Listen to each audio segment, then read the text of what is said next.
salle de pré-anesthésie. Donc là, la salle 2, c'est la salle de la chirurgie pédiatrique. La salle 3, c'est la salle de la chirurgie viscérale. Vous connaissez la chirurgie viscérale? Oui. Chirurgie digestive. La chirurgie digestive, c'est situé où? Dans quel étage?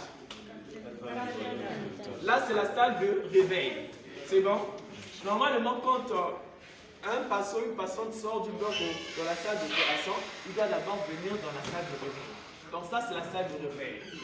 Ici, c'est la salle de compte rendu opératoire. Donc quand on finit d'opérer, le chirurgien doit faire son compte rendu, c'est ici.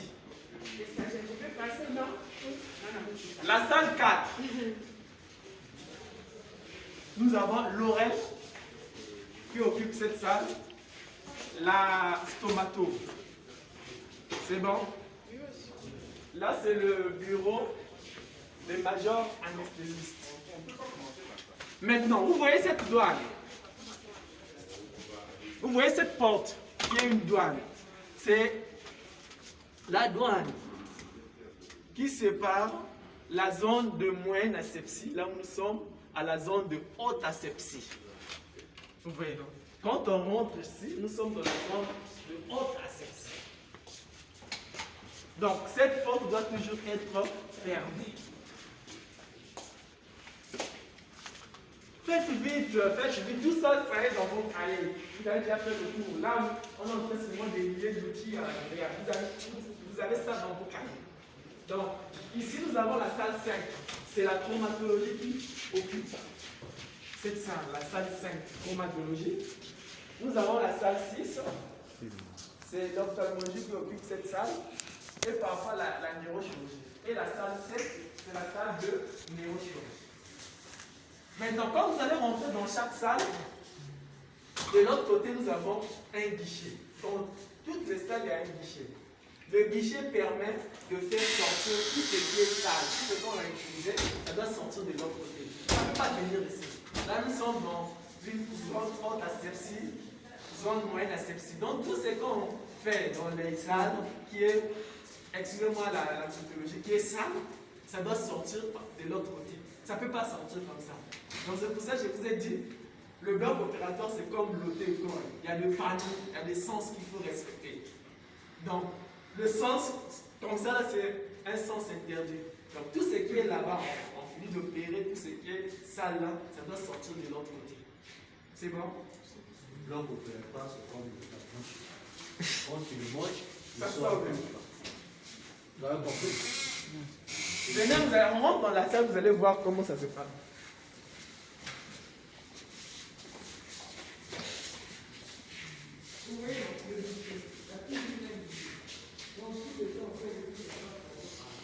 C'est bon?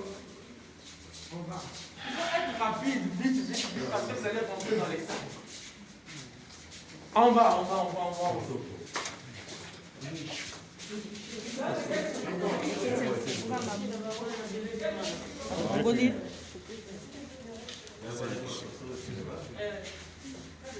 Nous sommes au bloc là. Là, on commence nos stages au bloc. Donc, c'est ça.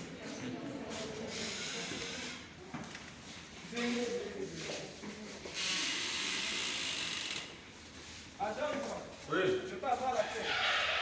C'est pas fermé, pardon. Je permets. S'il vous plaît. Sur le magasin du bloc opératoire. Ici, normalement, c'était une salle réservée pour le linge. Mais c'est les majors anesthésistes qui occupent cette salle. Et quand on vous envoie au magasin, c'est le magasin 6. Venez. Là, nous sommes au couloir. Donc, vous allez comprendre. Tout ce qui est dans la civilisation, vous allez comprendre. Ce qui est fort et sale, ça ne fait pas. C'est bon? En fait, là.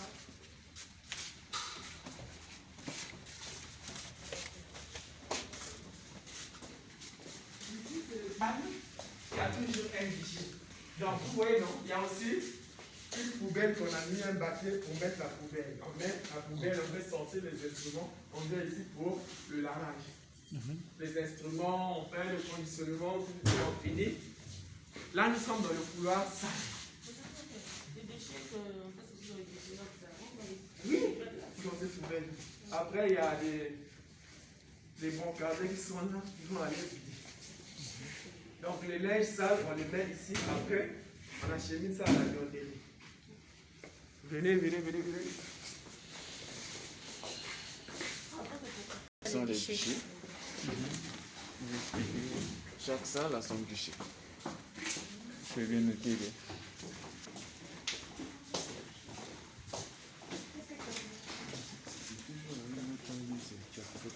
Non, je ne marque pas des pauses.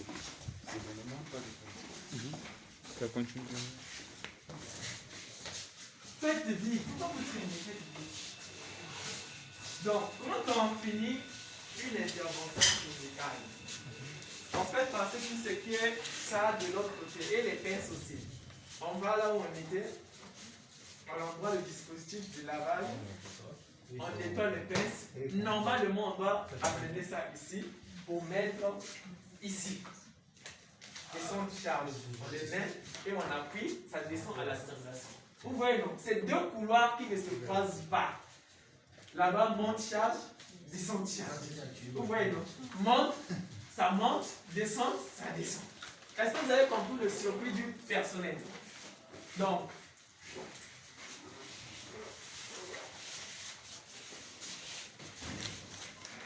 Vous faites du kilo dans mon placard, hein?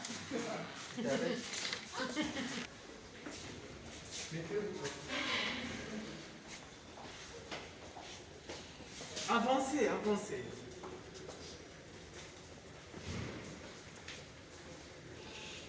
Donc, je disais, quand on quitte la maison, on traverse la première douane, on rentre dans le vestiaire, on s'échange.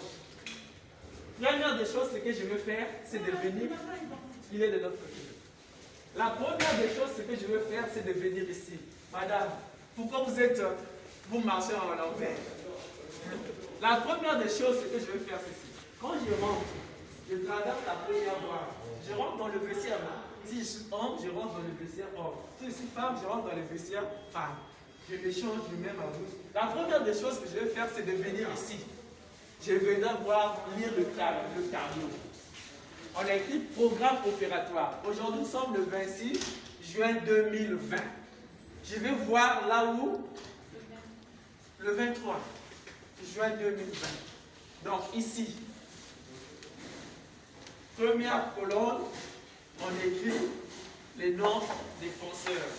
Moi, je suis infirmier penseur au bloc opératoire. Donc, je viendrai voir mon nom ici. Si mon nom est ici, par exemple, ici, moi, je suis en gynécologie. On a écrit penseur gynéco. C'est la salle numéro 1. Là, c'est le nom du patient.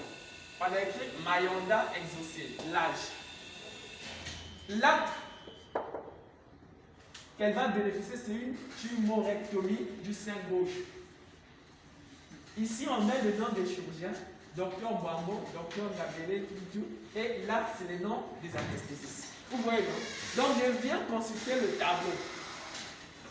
Par exemple, chez nous, nous avons une salle. Maintenant, en dehors de la gynéco, dans d'autres salles. Par exemple, le monsieur qui vient de passer, bonjour. Le monsieur qui vient de passer, c'est monsieur Onia Ulrich. Donc, lui, il est venu, il a regardé au tableau. On a écrit son nom, Onia Ulrich. Il est affecté dans la salle 4. C'est M. Tilou Tati qui est là. On a écrit reprise, anévrisme, artère, occulté droite. Les chirurgiens qui vont opérer. Après, il doit monter maintenant dans la salle pour préparer sa salle. Vous voyez le circuit, non? Quand il finit de préparer sa salle, c'est là où il va aller dans le service pour voir le patient. Et si tout est au coin, il ramène maintenant le patient au bloc opératoire. C'est bon?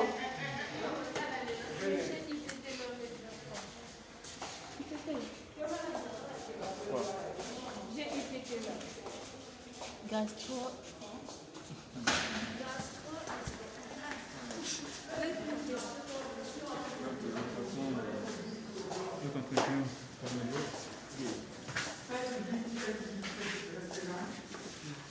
Donc, là, on commence à faire des circuits du malade, du patient.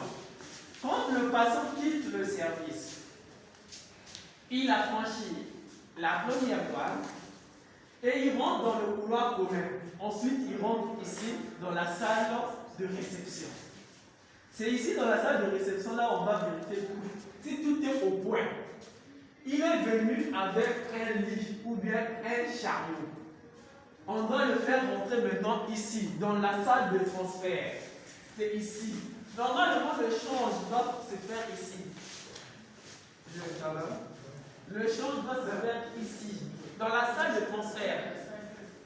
Donc, on le met sur ce chariot qu'on appelle le chariot de transfert. C'est ici, dans la salle de transfert. Donc, lui, il est venu avec son lit ou bien avec son chariot. Après avoir vérifié si tout est au point, on l'amène ici, dans la salle de transfert. On le met maintenant sur ce chariot de transfert et directement dans la salle. Donc, le circuit du patient, c'est vraiment simple. Affranchi la première douane, il rentre dans le couloir commun et la salle de réception. On vérifie si tout est au point, on l'amène dans la salle de transfert. C'est ici, dans la salle de transfert, là on va transférer le malade. Vous voyez, donc, la salle de transfert, on prend le chariot de transfert.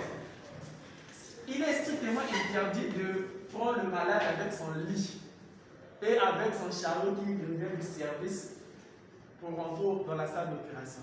Donc, ça se fait à travers ce chariot de transfert. Normalement, ce chariot de transfert là aussi, il ne doit pas sortir hors du bloc opératoire. Donc, quand le malade a fini d'opérer, on l'amène dans la salle de réveil. Quand il finit, quand il se réveille, on vient, on fait le change. On le met sur son lit ou sur son chariot. Normalement, ça ne doit pas sortir hors du bloc opératoire. Mais comme si nous sommes au Congo, tout est difficile, vous verrez à d'autres chariots qui vont même dans les services. Vous voyez, non? Ça, c'est le circuit du patient. On va faire rapidement le circuit du matériel. Ceux qui ont des surblouses, vous allez porter vos surblouses, on va rapidement à la stérilisation, voir. Après, vous allez monter, on va vous mettre dans les salles. Pour aujourd'hui, ça sera certain. Au fil du temps, vous allez continuer. Donc, ceux qui ont des surblouses, Beningonga, là nous avons visité les différents.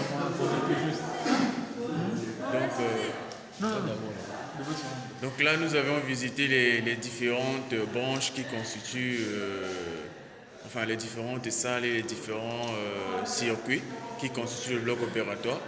Et Beningonga, là nous allons vers pour s'échanger. Il n'y a pas de pardon. Moi, à l'église, je suis pasteur, mais quand je viens ici, je change de face. Toi, tu as ça ou tu n'as pas ça. Tu n'as pas. Demain, si tu n'as pas Oui, ça va sur YouTube. Tu as sur YouTube. Sur YouTube. On